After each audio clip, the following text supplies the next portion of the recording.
What's going on, everybody? Tonight we are going to be clear coating these two little baits that we painted. Oh, gotta get it to focus. These two little crappie baits that we painted the other day. These videos will be coming out tomorrow and then the following day. And I know last video we did the spray clear coat, the Tomacoat 9500 clear coat, but I did want to show you guys how I clear coat using a 2-part resin epoxy. So I've got my lure turner, which I have a whole video kind of explaining how I built this. If you guys are interested in that or getting ready to build one for yourselves, I can have that linked in the description below. Pretty basic, nothing complicated going on here. So I'm going to get the camera moved over here and then I'll show you guys how I get these clear coated. Okay, so it is really important, regardless of what type of clear coat you're using, that you let your baits sit or dry for a minimum overnight. These guys have been sitting for a couple of days just because I've been too busy to get out here and get this part done. But even if you hair dry your baits, the paint can still deep down in there still be wet, or some types of paints have to off gas is what they call it. So regardless of what type of clear coat you're using, I definitely recommend letting your baits sit for at minimum overnight before clear coating. And then also never touch your painted baits with your fingers, because the oils from your fingers can also cause problems with the clear coat and with the paint as well. And I like to, my lure turner, if you haven't seen it yet, it's got magnets on it, and that's how I can put these baits on. You take them on and off. And these little clamps that I have aren't the best, so I always put like a safety rubber band on there to keep them from popping open, and then my bait with resin on it falling on the ground, and that has happened a couple of times. So I put that rubber band on there now to hopefully prevent that from happening.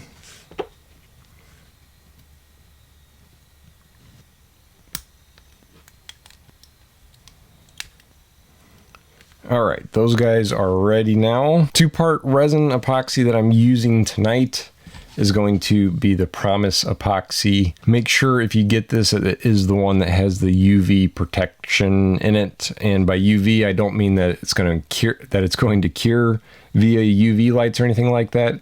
It's got UV protection, so being out in the sunlight, the resin won't turn yellow. If you get some baits that are meant for not baits, a lot of 2-part epoxies similar to this one are meant to be used indoors on like a bar top or a tabletop or something like that, and they're not really rated for sunlight. So baits obviously are going to be out in the sun.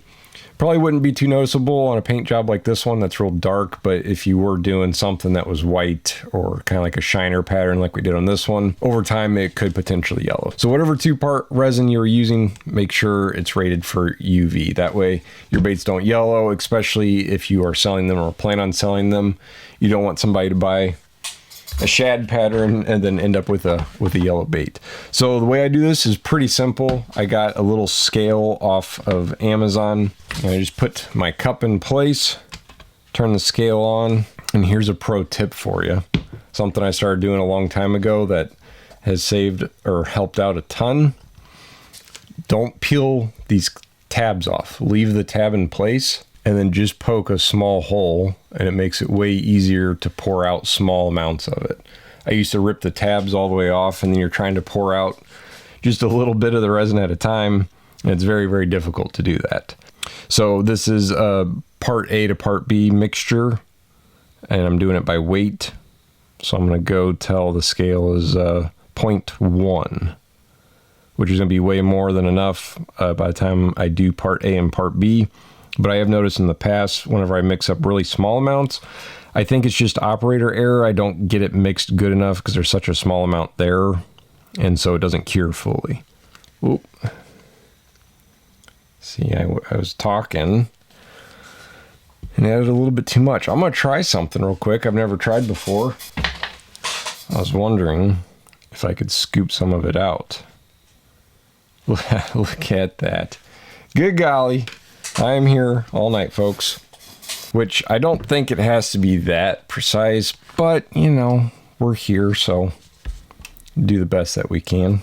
I'm going to focus on the scale this time instead of talking for the part B.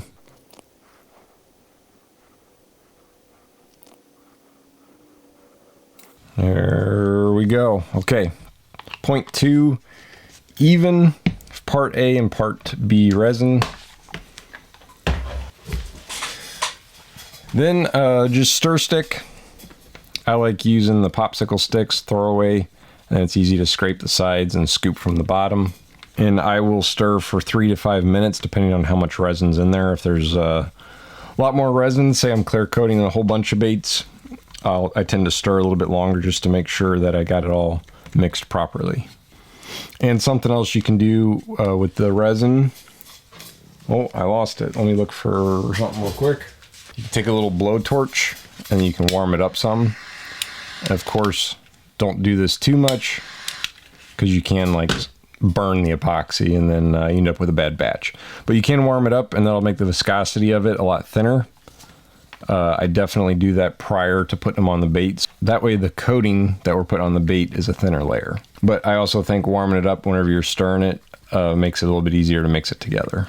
And while we're here, I am curious what other 2-part resin epoxies have you guys used with success on your baits? The Promise epoxy seems to be pretty sturdy. Haven't had any complaints so far. So that's just been the one I've been using lately, but am open to trying other ones. This one does, I'll have to look to see what the cure time is. I usually just put it on there and then let it spin overnight on the turner. And then I tried to not touch it for another day just to make sure everything's cured on it. So I haven't looked to see exactly what the cure time is on it.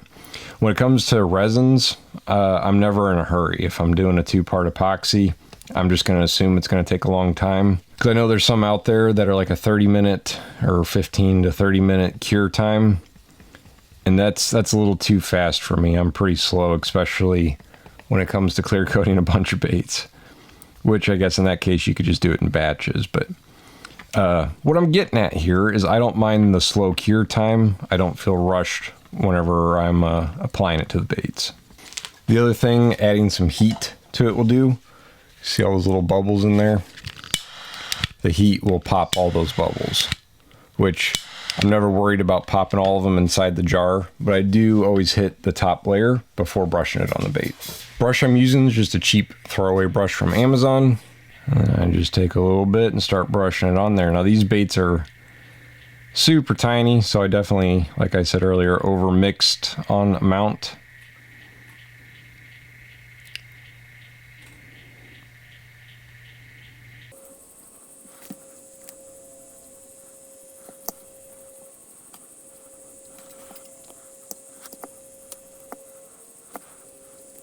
And if you clicked on this video because you're new to lure painting and clear coating, if you're using a 2-part resin that does take a long time to cure, pretty much any 2-part resin, unless the cure time's insanely fast, you are going to want to put it on a lure turner or something that can rotate it to keep. And what that does is keeps all of that clear coat running down to one end. Because if I just put the clear coat on it like this, brushed it on, and then let it sit, it's all going to run down to the bottom of the bait and cause some problems. So you put it on the lure turner, that way it can rotate and the resin should pretty well stay put right where it's at, rather than running all to one end. All right.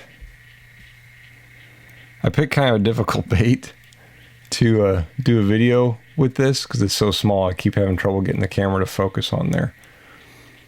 What I definitely recommend doing, and what I always do, is once it's brushed on, sometimes you get little bubbles in there from your paintbrush, or maybe you scooped it out of the mixing jar. So I always hit it with the torch. But again, be very cautious. You don't want to hit it too much and end up scorching it or making the resin like water.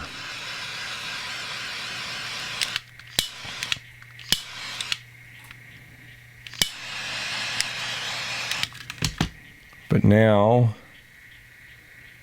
should be very, very shiny, glassy looking bait with no bubbles. I'm going to go ahead and throw this on the turner, and then we'll do the other one.